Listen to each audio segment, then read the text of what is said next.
Nós estamos super contentes de parte do time de compra ativo de portar a presente na Right aqui que é fundraiser para Bright Future Academy.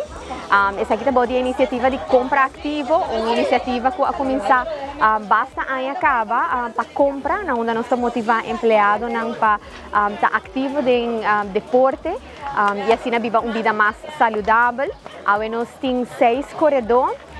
Que junto também corre 325 km, recaudando 3.250 florins em alguma hora para a fundação. Nós estamos sumamente contentes com a invitação que nós podemos correr ainda, mas a maneira aqui também nós está participar com o time de compra ativo em diferentes atividades não deportivas, não somente correr bikes, mas nós participar praticamente em tour carreira de corrimento na Aruba, ronda na Aruba.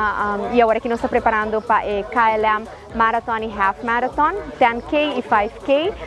E assim também durante o ano nós viajamos juntos, tanto para Corsol, para Medellín, para participar em diferentes atividades de deporte.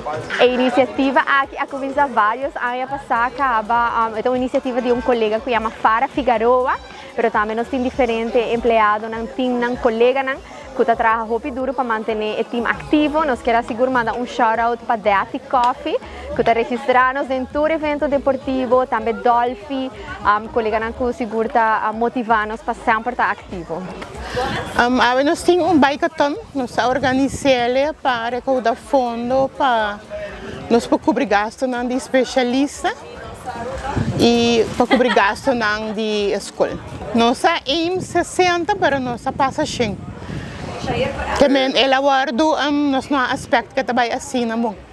E hasta a missa nós tem companhia não com a como team building, então assim como atividade de trabalho também que tá algo hopi nice. A fundação aguardo lanta em geluk door que aí passa sedes com uma escola muito especial a ser suporta não.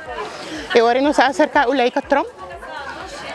Quando tem sua escola chiquita, então para ela suporta nós, é maior, não é que não tem que desesperar que é muito especial não tem escola.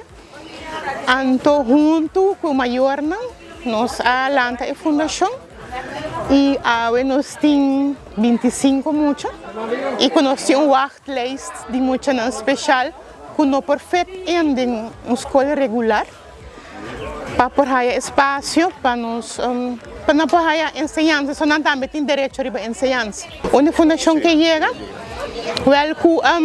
nós portamos mais especialista e a frau não para ajudar é muito especial. Aqui nós não temos autismo só, nós temos cerebral palsy, ADHD, muito não com tique de retraso de enseñanza, então nós por oferecer tour e enseñanza na nível e com uma porcinha. Em seita e MD Bright Future Academy Foundation.